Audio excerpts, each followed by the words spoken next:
Muy buenas tardes, regresamos acá al Centro de Convenciones Cartagena de Indias, en donde ya se alistan las firmas de algunos de los acuerdos, algunos de los convenios que ya se tienen listos. Vamos a ver el del representante de la CAF, Abenamar de la Cruz, firma de afirmación del compromiso voluntario de la red sobre la reducción del riesgo en la inversión pública. Este es uno de los eventos más importantes que se realiza en el marco de este encuentro internacional. Vamos a ver.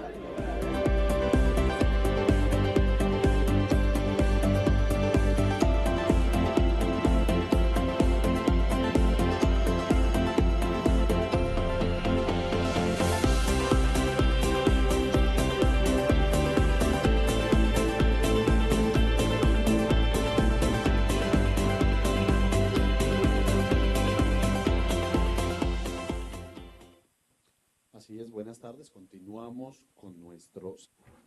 Let's continue with our second session, working day on regional platform for risk reduction of disasters with the parallel plenary number 14.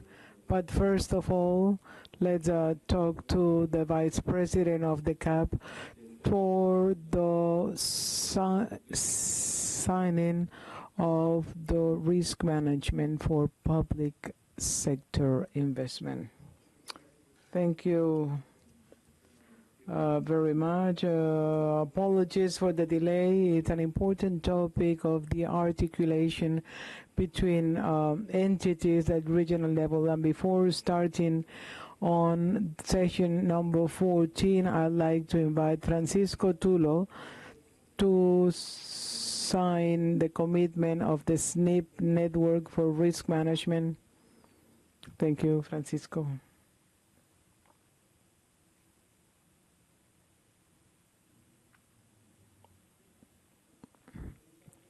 Good afternoon again.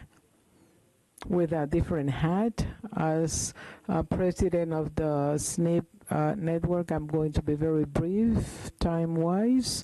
I'd like to announce that among the SNP activities, regional work of the national public network of public investment, one of the topics we've worked on is development of risk management and a reduction of climate change.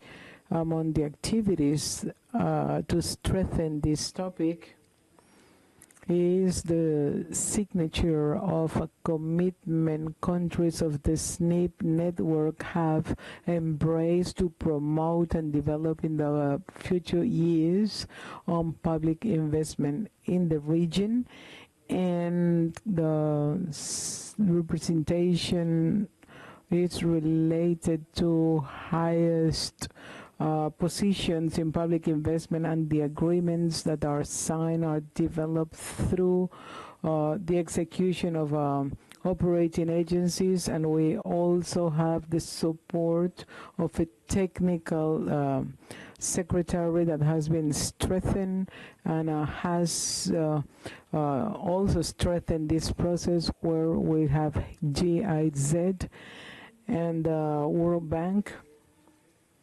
and the CEPAL. So we would like to thank all the entities to promote and execute the SNP network. Thank you very much, and that would be my presentation on the signature of the commitment among the countries that are part of the network. Thank you very much.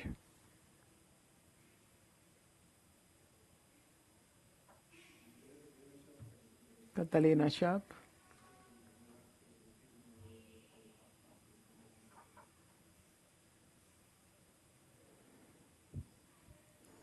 They are going to be signing now. They are going to be signing now. Yes,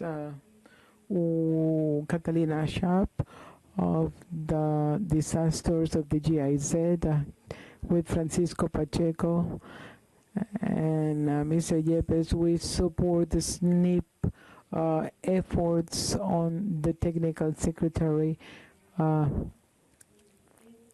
and their efforts to work on coherence on to achieve the different objectives designed on the global agendas. That's why I'm happy to announce that that commitment UNISDR in Raúl Salazar from the Americas has already signed the commitment on behalf of UNSDR. Thank you very much.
Okay, this is a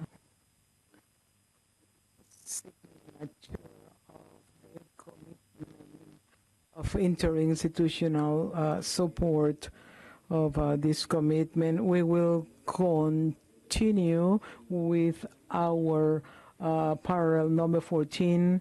It's on the strategy for management of a financial management of risk management and the institutional framework on fiscal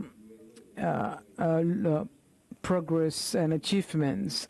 So moderator will be Carolina España, director of the CAF in Colombia, and the director of financial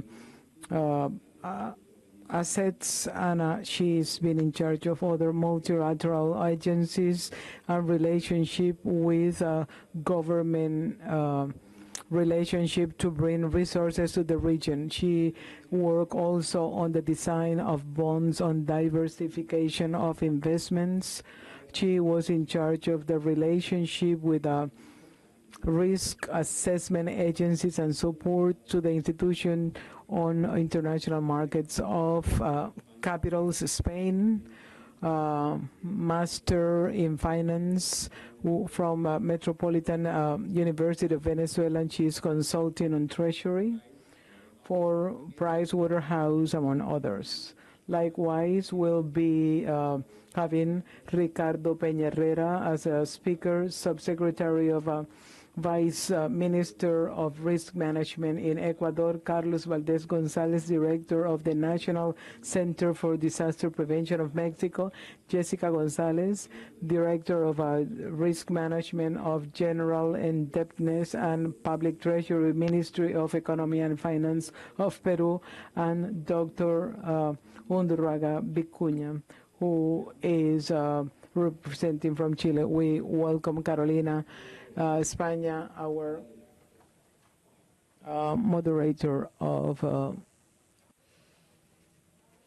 parallel number 14.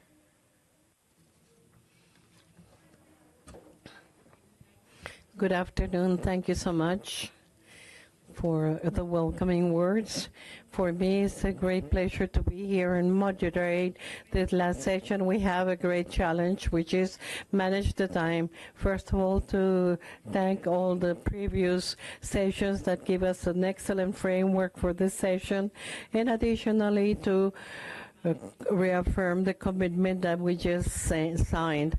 Okay, without any further ado, I'm going to call Jessica, who is going to start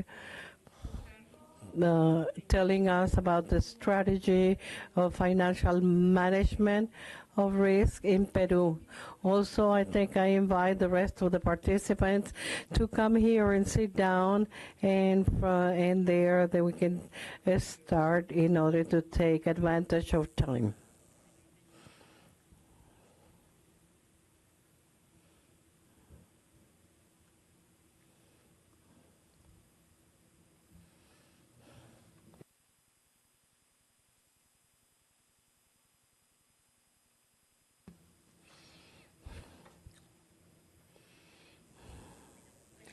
Good afternoon.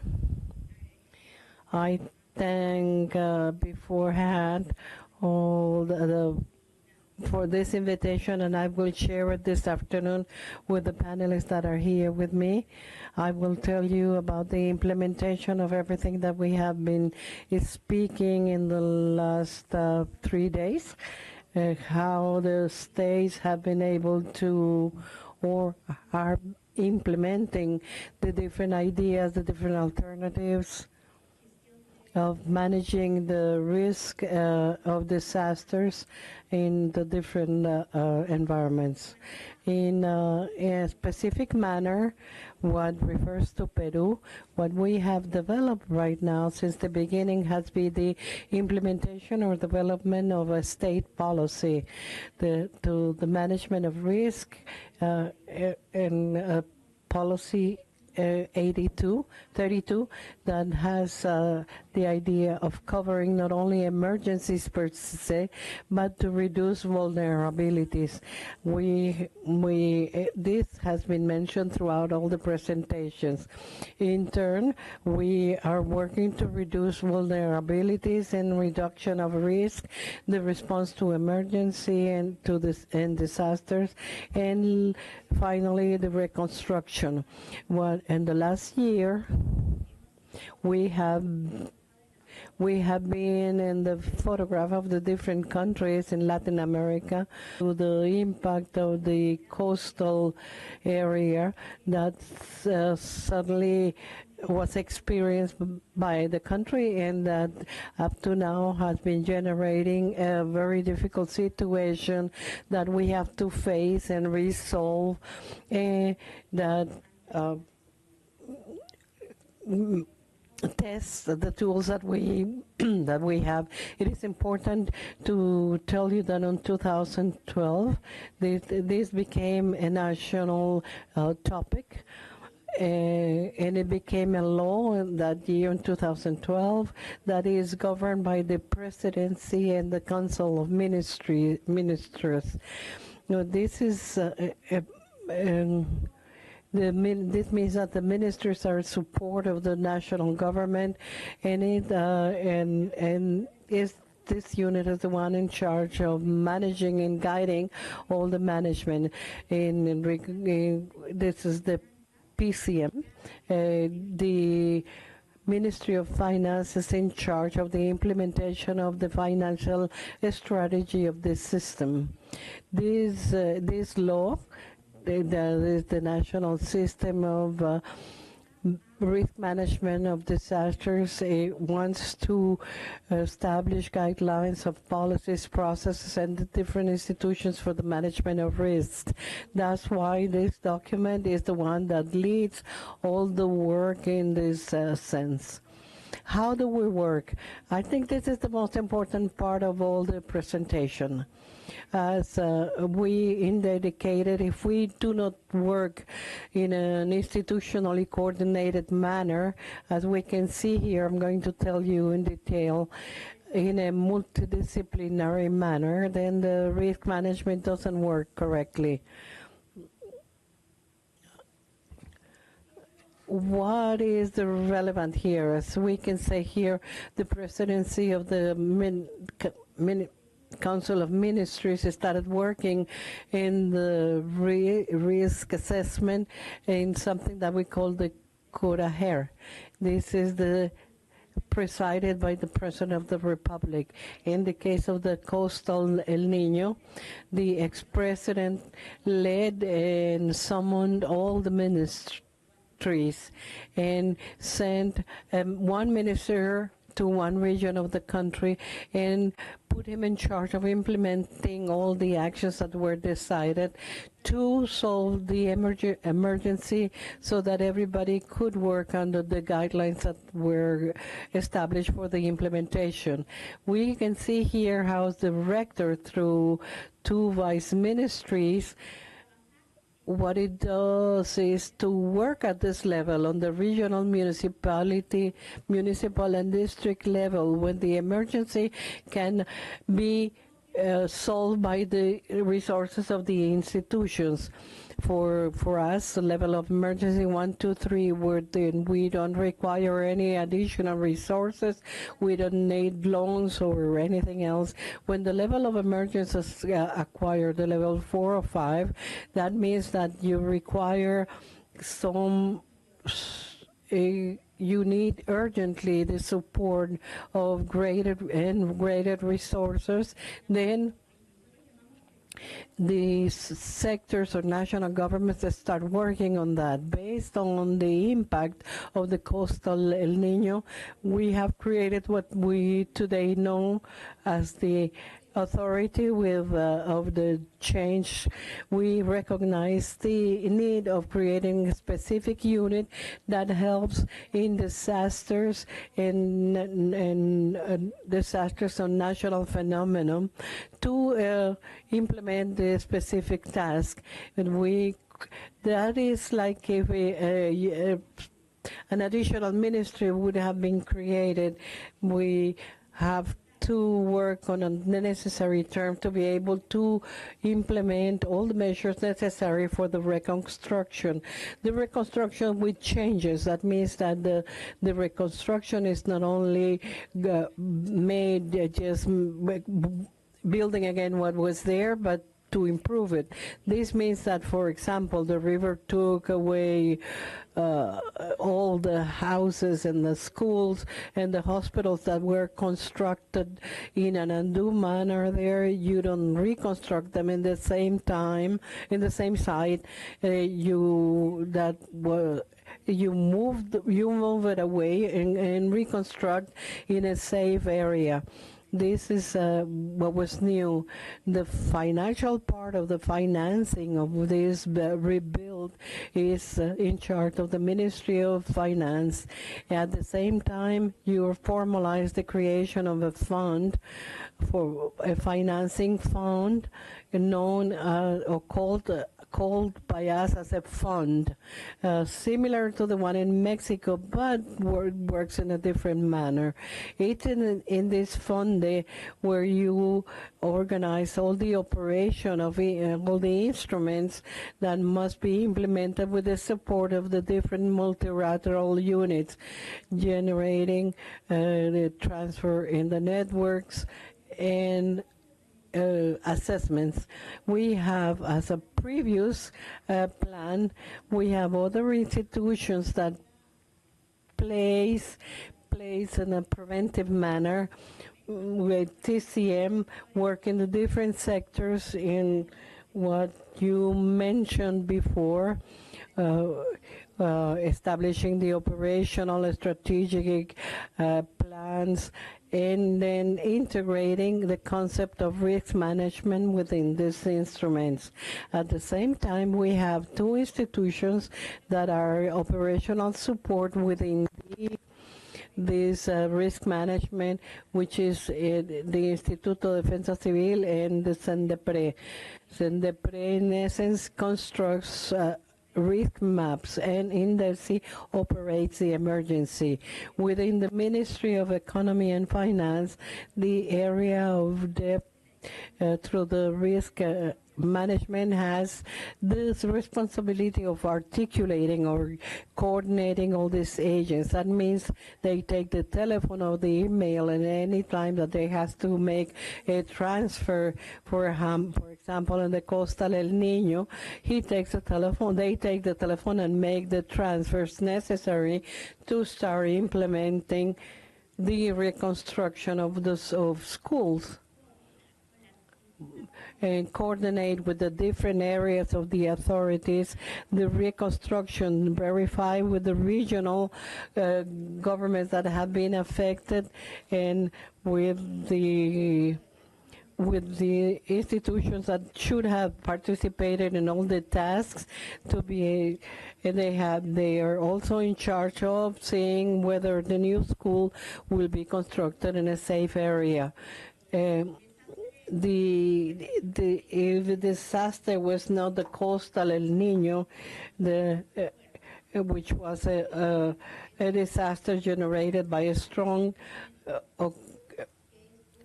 phenomenon, but if it's an important natural phenomenon that still is not an emergency, a level 4 emergency, but will probably become a level 4 in the next week, then the GESI assumes the task, and what they're going to do is through the commission that led by Funde, they have to contact us and tell us we're probably going to need resources, so please start looking how you're going to help us to solve a necessity, and we have to start calculating how we adopt our budget so that we can not only assign the resources but also for the phenomenon that may exist that we will have to handle in the next few months. The financial strategy per se has two phases. The previous phase or prevention phase, known as the PP 068. Which specifically we call it reduction of vulnerability and attention to emergency and disasters. We have created this on disasters due to a regulatory manner. This name will disappear because it's going to turn into a very legal matter, because the disasters is a responsibility of the funding, so the budget will be maintained. What does it mean, the reduction of vulnerability, that the regional and district governments, municipal governments with their own resources, when they see that there's something specific that is required to turn the structure into a resilient structure, they have to do that. Like we mentioned in the PTC, for example, a rural road that requires some lateral control or additional, so they should establish this within the plan and assign specific resources within the framework of this line. They're not going to receive resources from the fund because it is understood that they was already scheduled, programmed here, and they had the resources already assigned. Where do we start working with the funding? At the moment in which the event occurs or the emergency occurs. Emergencies 4 and 5, responsibility of the national government after the event. At that level, we work in four moments, or at 4 levels: resources, the responsibility, reconstruction, and the transfer of funds. Where is the CADBOD starts working? That was the instrument that we were interested in showing, to see how different institutions work together, and also different countries can work together. As the World Bank indicated, on the level of reassignments, it's easy to work in instruments. Usually we have our own resources, a stabilization fund, or we have different credits, contingency credits. All these instruments are part of the fund of disasters in our cases. But in our cases also, all this set of instruments are retention instruments. The country retained the funds before with the need of returning these funds. When we saw that we could transfer this responsibility to third parties, and we with the Pacific Alliance countries, we worked specifically under an insurance where the World Bank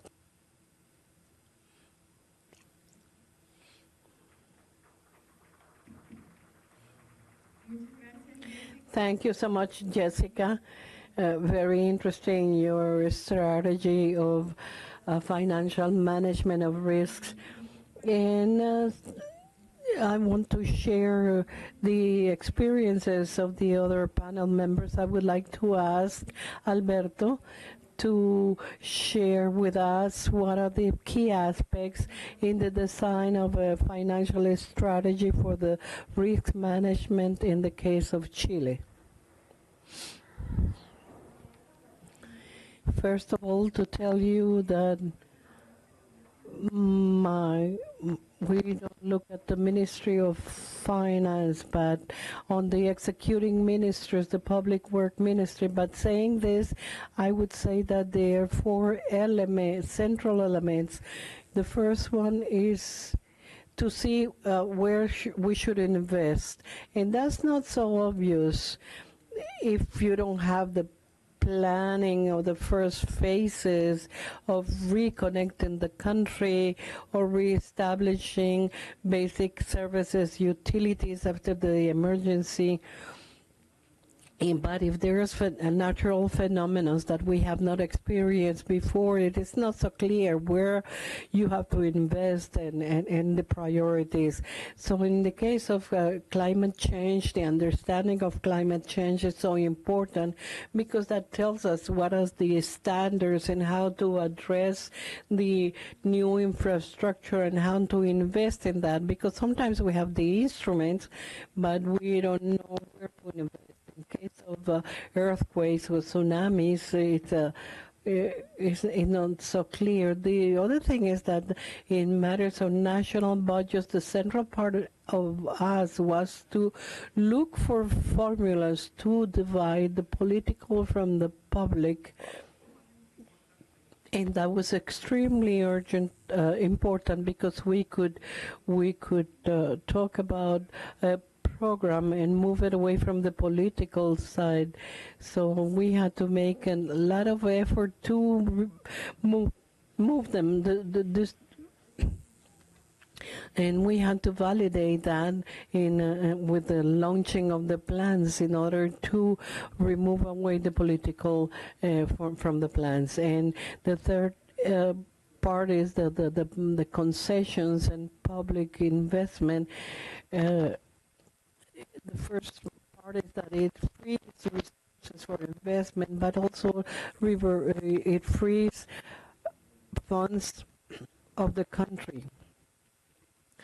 In the contracts, you demand the private that the private concession says that the private is mandated to have the road working all the time.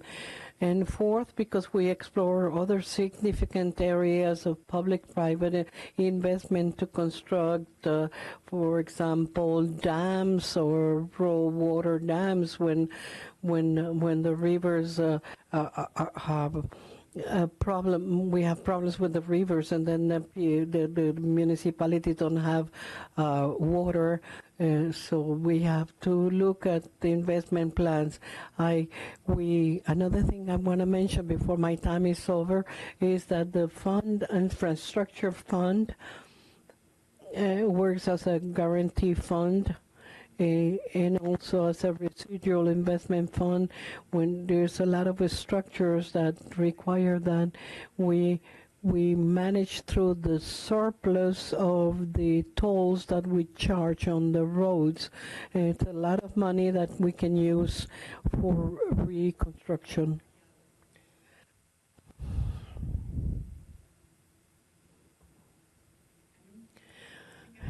Ricardo, in the case of Ecuador, what do you consider are the most key aspects in the design of this financial management of risks and attention to disasters? Well, thank you.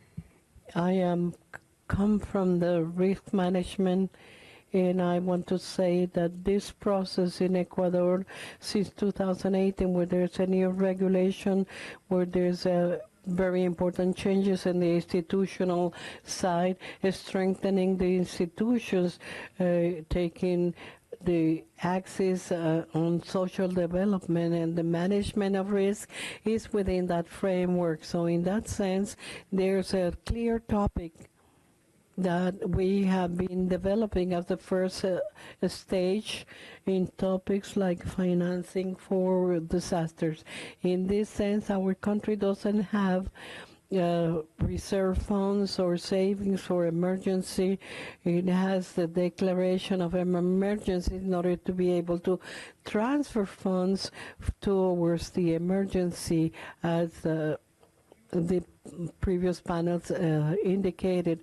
That's why, because of for huge emergencies after huge floods in 2012, we started a joint work with the Inter-American Development Bank with contingency funds. This is a huge work thinking about first of earthquakes, then volcanic eruptions, and then El Niño phenomena. We have parametric funds to be able to have quick access to emergency funds. We tested this on April 16 with an earthquake. We had less than 1 week, $160 million available, so that we could respond quickly to the country in terms of humanitarian assistance with 25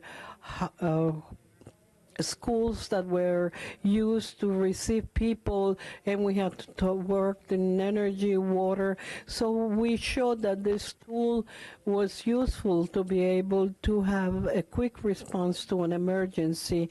We also made an analysis as a country that this helps us to respond, but there's a gray line in between reconstruction that leaves us without way of responding to the community. Respond in terms of financing. If I have money to construct an energy plan, for example, I can do it, but there's a time in which the people need the energy, but we are constructing the plant. So sometimes this is called like a response or no response, rehabilitation or not rehabilitation, and that gives us a lot of problem. But we have to think that the community that have to be rehabilitated and rehabilitated quickly are there. So just to finish this point, this showed us also that if we work in this contingency facility, our institutions were not prepared to quickly make the investments that the people needed. So it showed us that we had not as clearly established the mechanisms to respond quickly for a quick investment. We did not have the way that we can, because we're government institutions and we have audits and controllers, so that made us realize that it is necessary to plan the response, including the financial topic, because this is financially carrying out by the rescue teams and the firemen, but we are not clear about the financial topic for reconstruction. Thank you, Ricardo. Also, the construction of resilience is very important in that sense. Carlos, Maybe you can tell us a little bit about what you consider in Mexico, which are the most relevant aspects for you for the financial management of the risk of disasters in your case.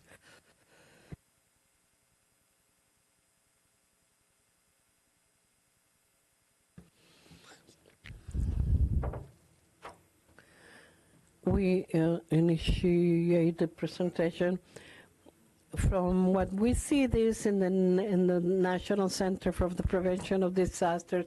We have to see what is happening in this country, what is the financial impact of our country. We see several peaks here, 2005, 2010, then we see a decreasing trend up to 2017.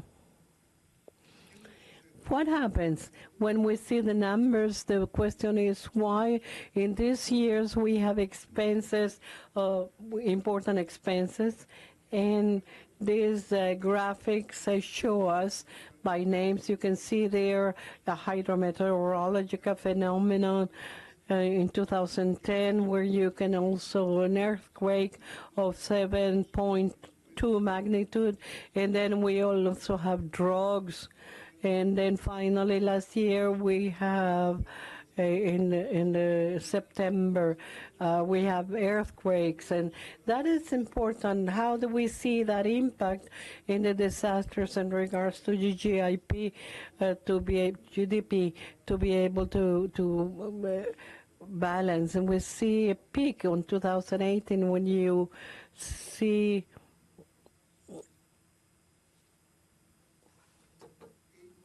in matters of losses of human lives, things change. When we see by 100,000 inhabitants, you can see the impact of the earthquakes in September. Is not places where there's a greater expense, but the one that has an important impact in the damages in infrastructure also.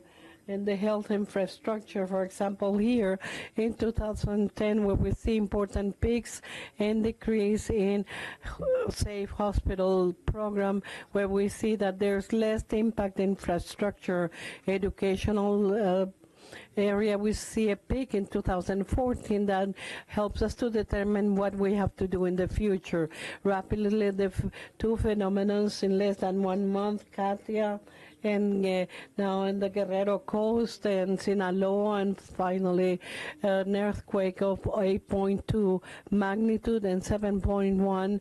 It is interesting to see the part here where we have Harvey that crossed the peninsula, and further affectations, and here we observe important damages. 3 instruments of financial aid. We are going to talk only about COP. Here is emergency, although parties involved for then it's a financial instrument for risk management, and their objective is to promote and encourage preventative activities and the development of studies to reduce prevent disasters, decrease or prevent impacts, destructive ones due to natural phenomena, and mitigation of risk. And it's about $150 million funds. An emergency fund is about $22 million, and a catastrophic fund, $250 million. This is an annual fund, and there is a portfolio to ensure funds to ensure financial means. What is important here, some examples. This is the seismic network in Mexico. It's the area is an important. The earthquake are regulated on reconstruction means. Then warnings, national alert due to tsunamis. This is from Japan and Indonesia. This is the knowledge of phenomenon. This is the founding of civil protection in Chiapas, and this is Rio Pianuco. And there is an important aspect. This is the first part of how these phenomena are impacting, which are, thank you very much, Carlos, highly interesting, the Mexican experience. And maybe to continue here, Jessica, thank you very much for your presentation of the Peruvian strategy. From the strategy you present, I think my question is, what's the main challenge of those strategies? You mentioned something on your presentation, articulation process, and it would be an open question for you, but articulation rang a bell for me. I think it's a very high importance on the strategy. What can you tell us about it? That's right. The main instrument is the Fondex, because it summarizes all the CAT bond. It allocates resources in case the event happens into the Fondex to discharge it. How does it work? Fondex operates through a multi-sectorial commission that we have civil defense. It's not from our management, but the ministry.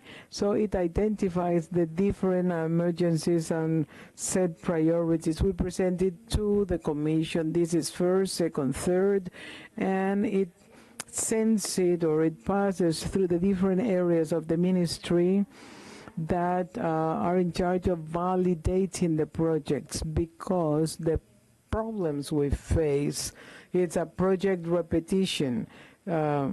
They present the same project. We are going to build a school because it was affected by floods, earthquake, for whatever reason, and let's see where we can get the money from. So they send it to 5 different entities, and they hope one will finance. But if it comes through the Fondex, it defines written procedures.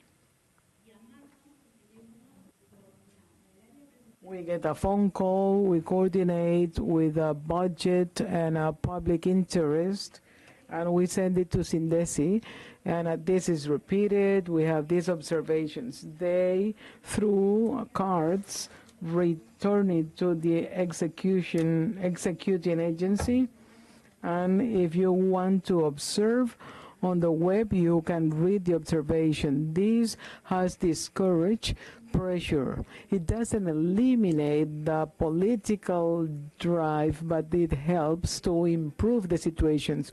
What we are still not able to achieve is decentralization. Public investment projects are not properly written. We get it with deficiencies. It should be ready as a project to be approved in 2 days, and it could take 2 weeks, and that delays or dorms the execution. I think project structuring in many countries in Latin America is a challenge. Okay, going back to Alberto. In your case, as Minister of Public Works, which are the main challenges you have on risk management in Chile? First of all,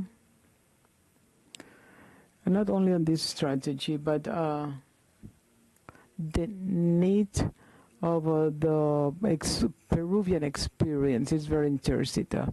The cross functions, the risk to sectorize the problem on a public sector, the private sector, this is a risk.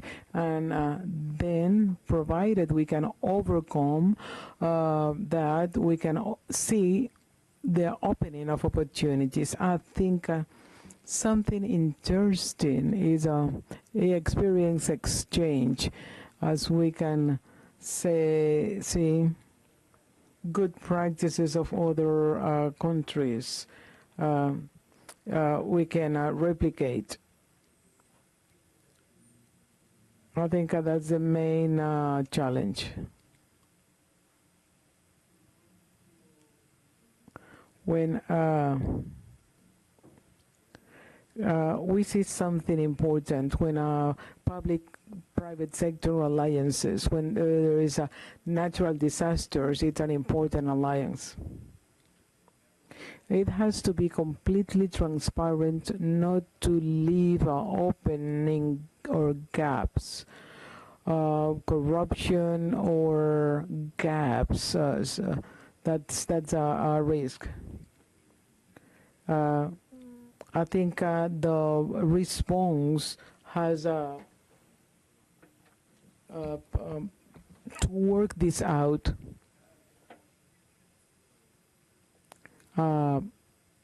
I think when there is a contingency, I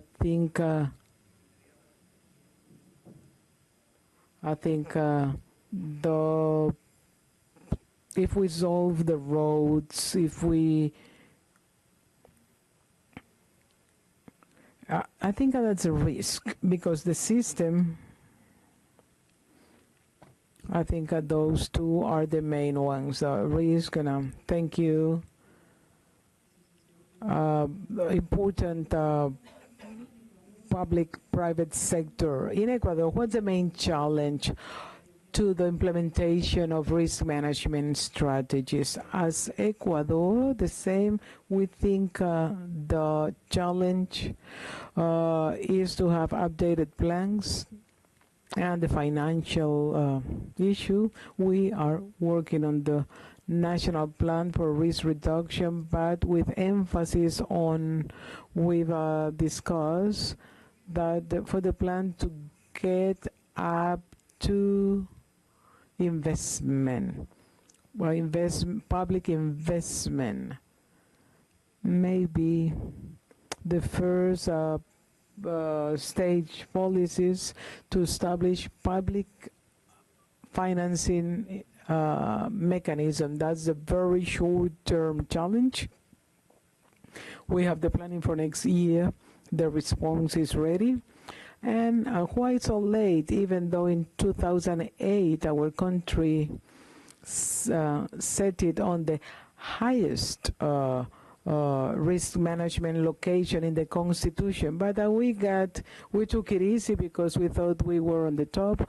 Okay, risk management is on the Constitution, that's enough. Unfortunately, no. And the earthquake of April 16th show us the reality. We work a lot, as we mentioned before, on the institutionalization for government offices to be strong, and that helped. Of course, it helped. Nevertheless, we did not have a plan to clearly work on it. I think the key challenge, at least for Ecuador, is to work on planning, risk management. We have set definite goals and emphasis on public investment, not living on definitions, macro definitions, but to achieve two sectors and two territories, because there is another main thing in Ecuador. Competence of risk management have autonomous governments of municipalities, and one of the many competences they have is risk management. So we still don't have mechanism to explain that they have to write their own policy for management of risk, on risk management. Once we have the plan, it would be much easier to work at territorial level and to get the investment or risk management, not only responses but prevention and risk reduction. Thank you. Well, there is a challenge on the articulation and of the region, the central government and territories, that it's always growing. Yes. Yes, we've been attending different meetings with our neighboring countries, with cooperating cooperation